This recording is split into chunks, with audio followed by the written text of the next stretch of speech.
got another one to add to our vintage butchered deluxe collection today. Take a look at this one.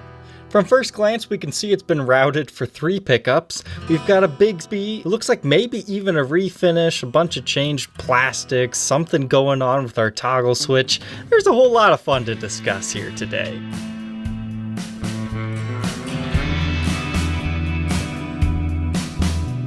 Let's start with these pickups.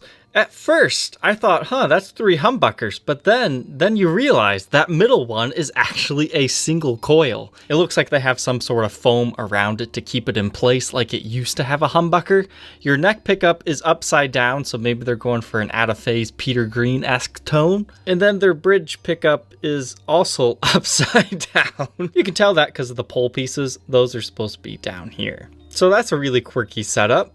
Pan over a little bit to our pickguard and we can see, it had to have been cut or replaced for 3 pickups. Then wait, what's going on here? They drilled the pickguard into the top in an unconventional place and cracked the pickguard not only once, but twice from over tightening. That's why I don't use power drills on guitars. Now, why would they drill it into the top there? I don't know. Maybe it's serving some other purpose besides just making it so it didn't float. Moving on here, it looks like a Nashville-style bridge with a traditional drilled-in there Bigsby on it.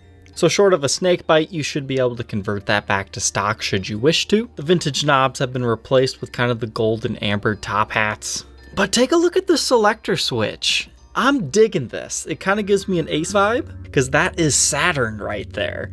I really dig this. I think Gibson should do something similar on a space-themed guitar. But other than all the modifications we've just discussed, it's a 3-piece maple top. And it looks like we've got a rosewood fretboard. But let's take a look at the back here.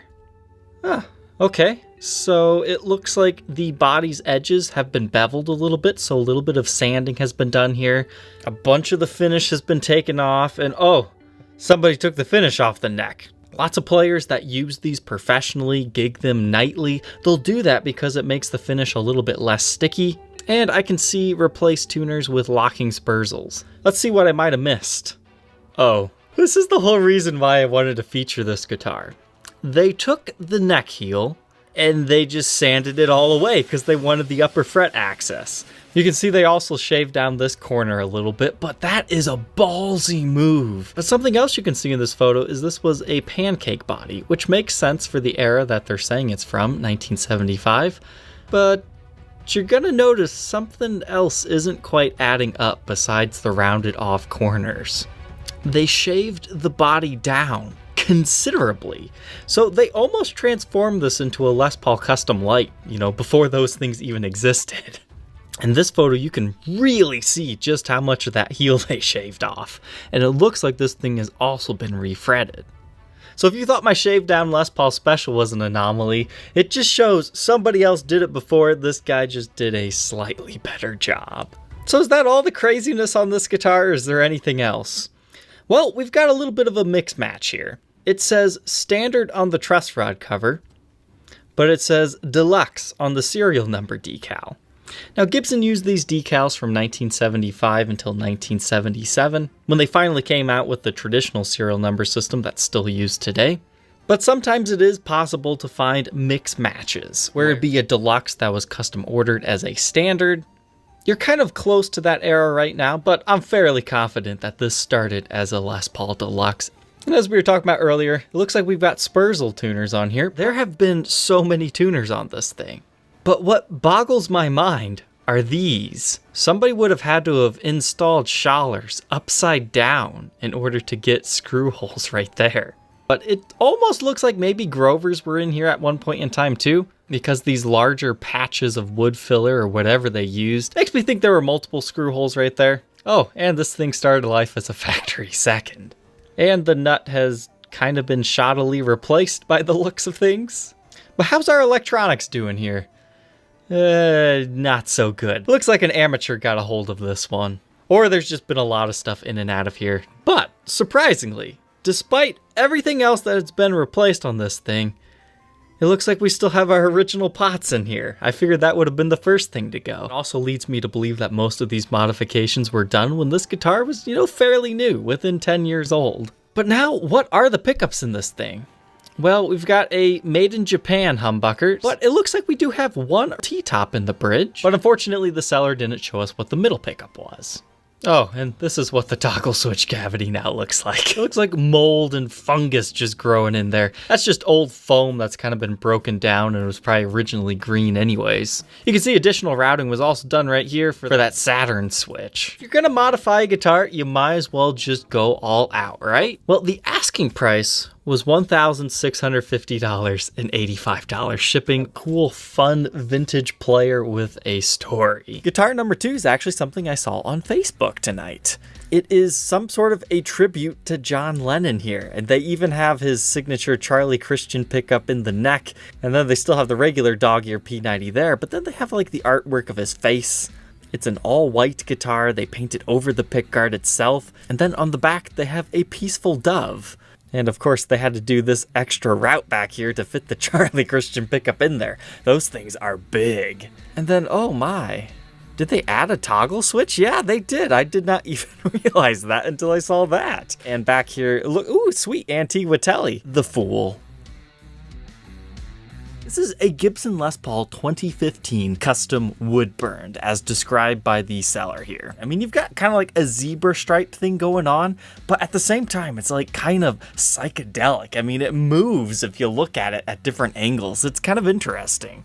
It has a Les Paul Jr. style layout with a master volume, master tone, but instead of a P90 and a flat top, we've got a carved top, you know, carved in more ways than one, and a humbucker pickup with a wrap tail bridge. And clearly, someone has given it a pretty nice case. I actually had one of these with a vintage Junior once. So I was really curious, what model was this? I mean, here's the full body shot. That looks great. There's an outside look at the case. And then you get to the back. We can see it's got the built-in shielding into the back plate, and we have a little bit of a comfort carve. And then the rest of this looks pretty standard. But then we get to the neck. It's maple. That's why it's such a light color, and you can kind of see through it.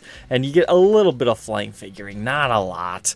And here we can see it was originally a 2015 model. However, this does not have the regular 2015 specs. Slide nut, that's a 0 fret, the robo tuners. I mean, it's possible somebody just replaced these. But no, this is a Gibson Les Paul CM. You can check out this review and demo if you want to learn more. But the custom wood-burned paint job, fantastic, whoever did that. And in case you missed it, take a look at that. Even a matching truss rod cover, that's a nice touch. This is a Les Paul Custom Access, but I think it's one of the first ones I've ever seen in a bursted teardrop shaped silver burst. So regular Les Paul Custom here, right? Except for you have the Floyd Rose. Moving on here, nothing too crazy going on. This is a 2020 model, so it has the return of an ebony fretboard. Pretty cool. Locking nut, but other than that, yeah, pretty basic except for the lack of a pickguard. But why I wanted to feature it is the back looks so strange, having the additional black cover back here, and there's something else that's different. You zoom in here, you gotta remember this is a Les Paul Access, so it has the Access carve right here, and it looks so strange having that whole area black and then just a little bit of silver peeking through. And you're probably gonna be like, did Gibson mess up our paint job right here? Because that's a very chopped off little teardrop shape. No, that's actually the comfort carve right here that the Les Paul Access gets. So the silver burst paint job just looks a little bit strange on an Access, but at the same time, this is a pretty cool looking guitar. It might be for somebody. Revenge of the worst clown burst I've ever seen in my life. Oh, it's so bad I had to share it. 1983 Gibson Les Paul Studio, so that is the first year of production. This actually has a solid alder body. And looking at this, it's like, okay, it also has a Gibson Kahler trem on it. All right. Looks like maybe still the original knobs. They have a bit of aging to them. The back, and what is going on here? And then just when you're ready to write it off as a Norland era oddity, you get a deep breath of fresh air in the description. It's been refinished. And honestly, once you get to the back, you can really tell that's the case. I can't even say they tried here. They didn't do half bad here on the neck. The only thing that kind of went wrong is they got a little bit too much of a red bleed right here. Other than that, it kind of looks like a modern day burst job. Oh, troglodytes, I hope you enjoyed taking a look at these beautiful oddities today with me. Don't forget to like, comment, and subscribe, and we will see you tomorrow on the next episode. Take care.